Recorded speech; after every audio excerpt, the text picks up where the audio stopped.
Hey everybody, welcome back to the Canoe Online Paddle School. We are back here on YouTube, and this week we're looking at how we're using our grip on the top of a canoe paddle. Our connection with the tool that we're using is just as important as how we meticulously go through our technique and set up our leverages. All of this energy has to be transferred into a tool that is now grabbing a surface that is not solid. So this is one of the big disconnects of being a good and strong athlete and being a good and strong paddler. Your ability to use the tool and make a connection with the water supersedes how strong you are in a very basic sense. In paddling, when we go through motion, you can complete motion with 1 pound of force or 1,000 pounds of force. And so we're always striving to use our tool better to increase this transfer of power. So today we're talking about utilizing the paddle more by increasing the amount of surface area that we are connected to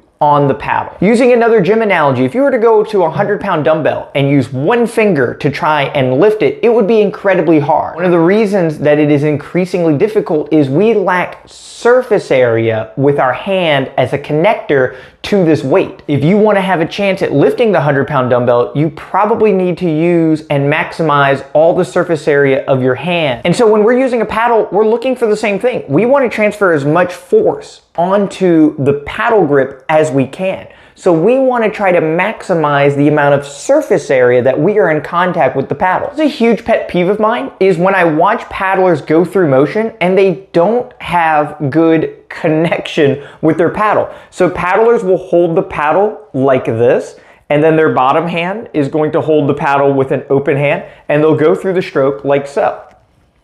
Even if I have great technique and I'm setting up very good leverages, if my connection with the paddle is only defined by this amount of surface area, I cannot physically transfer all of my energy into the paddle. And so there's varying levels of this, right? Maybe you don't hold your entire hand on one side of your grip, but maybe I only hold it like this or like this. Now I'm only utilizing a smaller percentage of what is presently available for me. The other mistake would be pushing exclusively on the top of the T-grip. There's only so much surface area. So even if I cover all of this, I'm still not maximizing everything here at my disposal. So looking at more surface area that we can cover the top of the paddle, our fingers can go over in front of the paddle, but most importantly, we want to try and cover the back part of the paddle here. The way to achieve that is instead of having the hand over the top like this, is rolling your knuckles back towards you. You can see the entirety of my palm is now in contact with the top of the shaft. The entirety of the grip is covered by my hand. My hand isn't big enough to get this part here, but it's pretty close. And then my fingers are over the top here. This small adjustment has increased my surface area, and my control of the paddle here has gone up exponentially.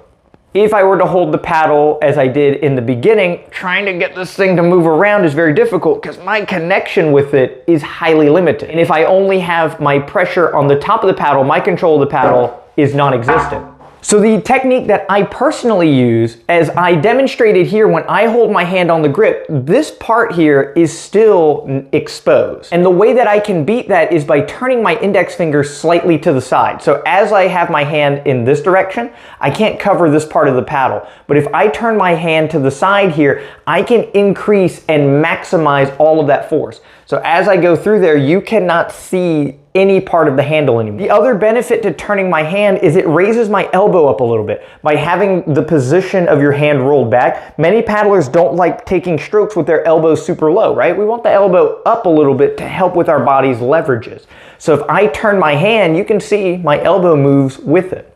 So turning this hand to the side and having a hand that is a little off center, now I'm able to maximize the position of my elbow, cover the entirety of the grip paddle here with the most part of my hand and the space that's available for me. Now my top hand connection has increased dramatically. So this is something to monitor. Your top hand is in front of your face every time you take a stroke, right? It's really easy to make sure that you're covering the majority of this grip. So if you're sitting here and you're looking at other stuff and you only got 2 fingers on your top hand and 2 fingers on the bottom hand and you wonder why you can't go any faster, it's very easy to increase your connection to increase your power. So the last thing that we'll go over real quick is different types of grips on the top of your paddles. There is not one that is better than another one. They all achieve the same idea of having a flared out edge to increase surface area so you can push down on it more effectively. This all comes down to personal preference. Whatever you feel gives you a better connection is the right answer, and that answer may be different for 100 different people. This is a traditional T grip, so it's symmetrical on both sides and rounded off. You can still utilize the paddle in the same exact way to cover this spacing. These traditional T's, being symmetrical, don't have particular edges that facilitate and mold to your hand distinctly. So these are the types of paddles where people will abuse and not utilize the surface area because there's nothing guiding their hand into specific position. Can you use them properly?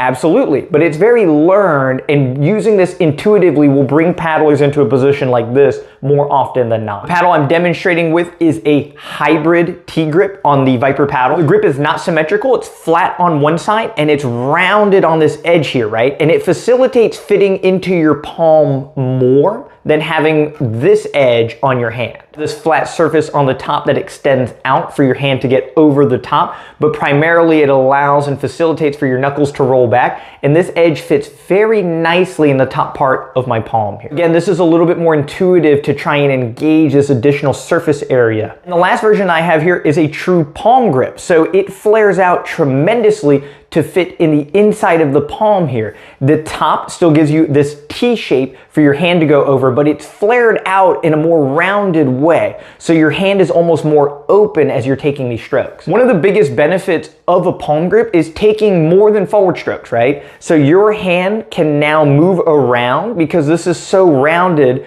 and now taking a forward stroke or an angled stroke or a draw stroke or going off to the side, there are so many different things that you can do, and you can allow your hand to move around the palm to help facilitate you finding that connection with the water. So like I said, one is not superior to the other, just knowing how you want to use it and applying that energy and making sure it transfers through the paddle into the water. Having good technique in the air is great. Now we have to put it into our paddle to have a chance at moving a boat more effectively with the paddle through the water. Thank you guys so much for checking out the video today. If you need more in-depth detail on going through your paddle technique, utilizing your tool, understanding the aspects of paddling, check out the K2NOnlinePaddleSchool.com today. We have over 300 technique videos that break it down into different segments to help you understand and cultivate your overall skills. If you need specific training plans, we now have 3 different tiers of training programs found right on the K2NOnlinePaddleSchool.com. Working with a coach can make the difference in you taking the steps forward and truly getting better this paddle season. If you'd like to come to Florida, if you want to schedule any camps, clinics, lessons, you want to fly in, if you need a boat, I can provide all the material here at Lake Hernando in Florida. Feel free to reach out anytime via email to schedule that all year.